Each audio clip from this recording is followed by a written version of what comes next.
And now, it's time for another Dice Tower review with Tom Vasel. Caravelas is a game about explorers going out from Portugal and going around getting goods and bringing them back home. Now, you know, if you've watched my reviews with any sort of regularity, that I'm not a huge fan of this style game. Woohoo, shipping, bringing goods back home. But this game has some really unique mechanics, some really interesting things, and some very thematic elements that I liked quite a bit. It almost has the feel of a race game because you're trying to do stuff faster than other players, but there's some interaction and some neat things that I haven't seen before, so let's check it out.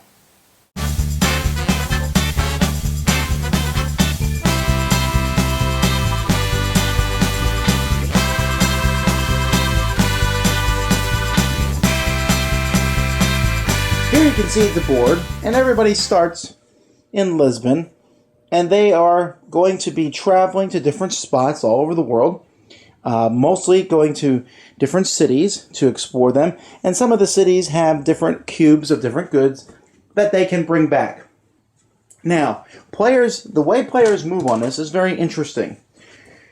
When a player moves, they have a board that shows how far they're going to move. So let's take a closer look at the board here, and you'll see that you have a certain amount of actions that you have per turn. Now, what's interesting is that players will bid for turn order, and in this game, turn order can be very important, and so you'll bid away maybe some of your move tokens before you actually move. But then once you get going, you'll start moving these up to show how many moves that you're using on your turn. When you move on the board, you'll notice that there's these currents all over the board, Gulf Streams or whatever. And as a player moves, it usually costs one movement to move, but once they get on one of these streams, they can move as far as they want along that stream as long as they follow the arrows. And some of these, like this one, goes in a circle, some move down here, some move back, and if you use these streams correctly, you can really move all over the map. It's pretty neat, you know, and you're trying to figure out how to get down. Sometimes you really need to go against the flow, and that costs you movement points. You also notice that all over the board are these blue dots. When your ship goes into one of these blue dots, you have to play an event card from your hand. Now you have 5 event cards in your hand. Some of them are good, and some of them are bad. But regardless, you have to play one. Hopefully you get good wins. This will give you 2 of your movement tokens back, and you can use them again. The opposite of that would be losing tokens.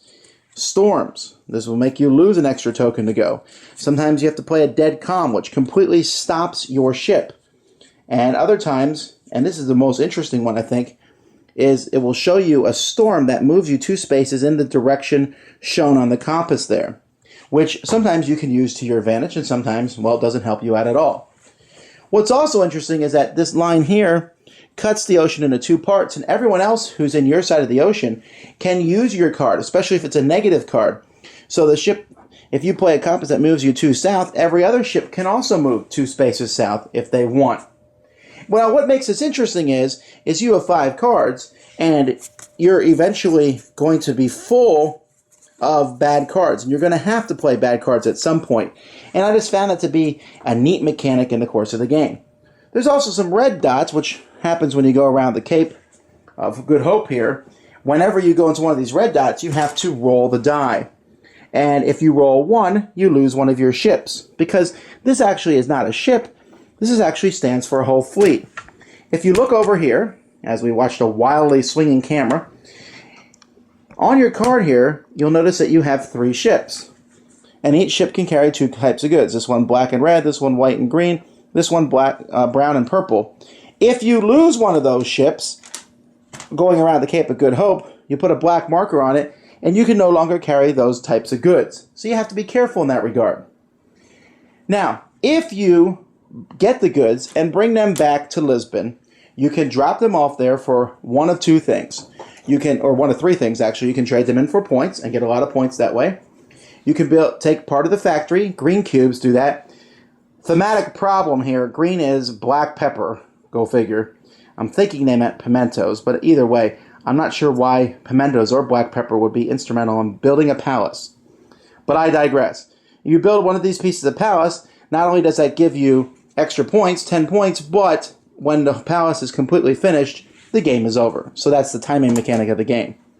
And then the third thing you can do is you can trade in 3 different goods to add a 4th ship to your fleet. You take this off, you would add 3 more tokens, that gives you 3 more time units and an extra ship. Now, this is a lot of work to do that. You're giving up 15 points because each good delivered is usually 5 points. But this allows you to carry blue and yellow cubes, which are worth 10 points each, and gives you 3 extra actions to do so. The other way to gain points is as you go across here, the first person to each port puts a marker of their type in that port, and they score the number of victory points on the port. So you're rushing around doing that, and at the beginning of the game, players are given cards that show the different ports in the game. They're small little white cards that show the different ports in the game, and if you discover the ports in your card at the end of the game, you'll get a 5-point bonus. So that's basically it. You get points from delivering cubes, from building the palace, from finding ports, and from finding the ports that you were trying to get. Once the palace is built, game's over. Person with the most points is the winner. Okay, like I said, the theme is not any spectacular thing in this game, and yet it works because the game mechanics make sense. You're going out discovering new places, okay? You get points for discovering places. The farther away, the more points you get. You get cubes. The farther away, the more exotic you have to travel, the more points you get for bringing that cube back. I don't understand how Pepper's used to build a palace, but taking that out, the idea of moving around, and there's some spaces that cost 2 movement points to go through, pirate spaces, and when you get over into the waters around India, there's a lot of pirates over there, and it just makes sense. Now, the game comes down to optimizing your moves. Okay, how am I going to move? I have so many movement points that I'm going to take. What's the best way to travel to where I'm going? But you really can go anywhere. The initial part of the game, there's a frenzy as players go out to discover all the new lands. Free points. Get as many as you can, and get as many of those 5-point bonus cards as you can while preventing other players from getting theirs. After that, to getting the cubes. You can go down to the coast of Africa and the coast of South America that are close and grab the cubes and bring them back and do quick trips and grab as many points there as you can. Or you can go around, make the longer trips, discovering the new places and bringing back the more valuable cubes, building a better ship that gives you more maneuvering too. I don't know. All of it works together to make what I think is a very solid game. Check it out. It's one I think that you'll like, and I can't believe I'm saying that about one of these games.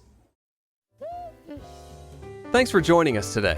For more written, audio, and video reviews, as well as the #1 board game podcast, check out the website at www.thedicetower.com. Until then, this is Eric Summerer, and you've been watching The Dice Tower.